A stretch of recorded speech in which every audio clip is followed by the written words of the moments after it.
Recently Wilson have done a fantastic job with the aesthetics of their staff model irons, and they're at it again with their new CB model. So will these perform just as good as they look?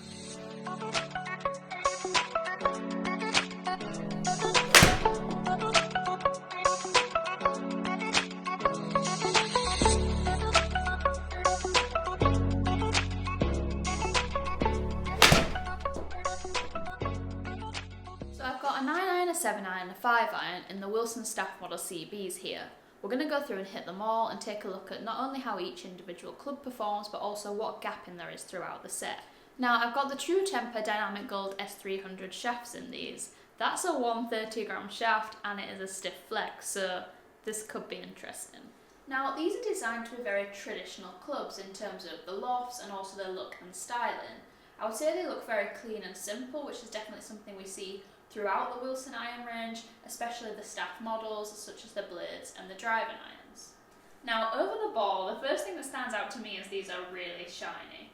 But I really like the overall shaping, the toe's really nicely rounded, and there's very minimal offset, which is definitely a plus from my point of view. Pretty solid ball flight.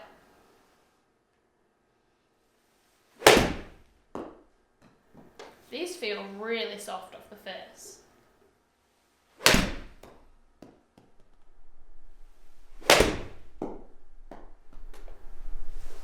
These actually feel pretty easy to hit, which is definitely not what I was expecting.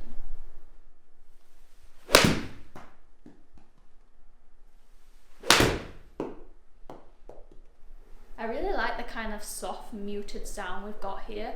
It also creates a really nice feel off the club face.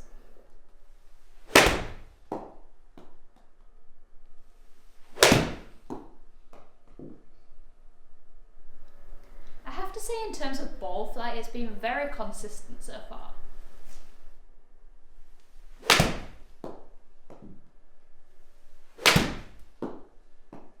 So a big standout factor for me here was definitely the feel. It was really nice and soft, and you got that in the sound as well. Now obviously these are CBs, so they're not designed to be packed full of lots of technology in terms of forgiveness. They're definitely more of a tour offering, and they're designed much more for the workability and control. So in terms of distance and forgiveness, I wasn't necessarily expecting these to be that easy to hit or to get that much distance out of them. So I was quite surprised at how well I struck them really, and also the fact that my average distance came out at 121. With my irons that are a lot stronger lofted than this, I would be expecting 125 with my 9 iron, so really not much difference there at all.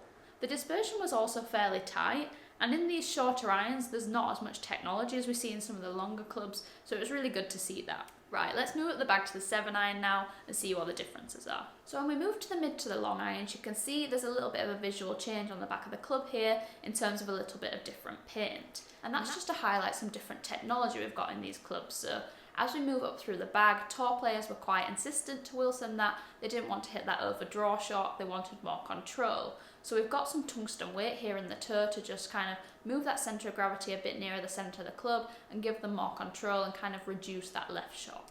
Now, my bad shot, if anything, is an overdraw, so let's go and see just how much it helps me out.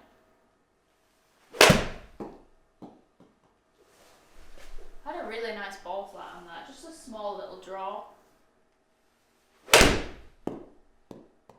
This definitely feels a lot heavier than what it did in the 9 iron. These feel so solid though when you strike them good. I've got a pretty nice powerful ball flight here, and I do really like the trajectory, but I'm not quite sure it's all that anti-left.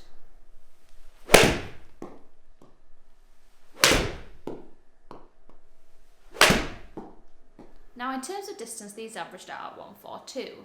Typically for me, I would be expecting around the 150 mark with my 7 iron, so it is worth noting if you're moving from that kind of players distance iron down to a CB here, there is about an 8-yard difference there. I also found the distance wasn't all that consistent, especially on my off-centre strikes. My worst shot was down at 131, whereas my best shot was up at 148. Now that's quite a big jump between the two. In terms of workability, I did like the feel of this and the control that I felt I had. I could hit that small little draw shot that I like to hit a lot of the times. Personally, I didn't feel like this tungsten weight helped me in terms of stopping me hitting left, But then again, my off-centre strikes are probably definitely further from the centre than the typical tour pro who would put these CBs in play. Generally, I was really happy with my ball flight, although it was slightly inconsistent, and I would say the spin surprised me. It was down in the quite low 5,000s, and I would have expected it to be a bit more given the style of club. Right, let's go and hit the 5-iron now.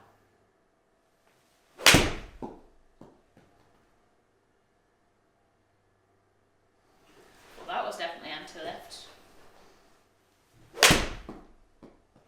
Oh, that felt good.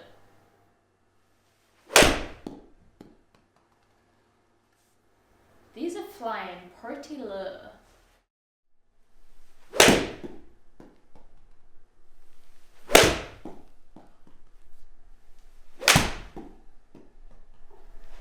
Definitely a very dramatic difference in terms of ball flight between a good strike and a bad one.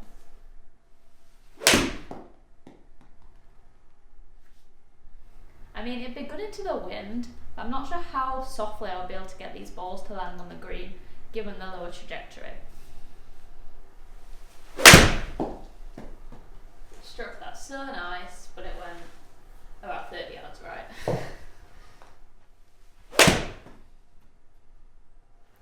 I'm not gonna lie, I found these pretty hard to hit.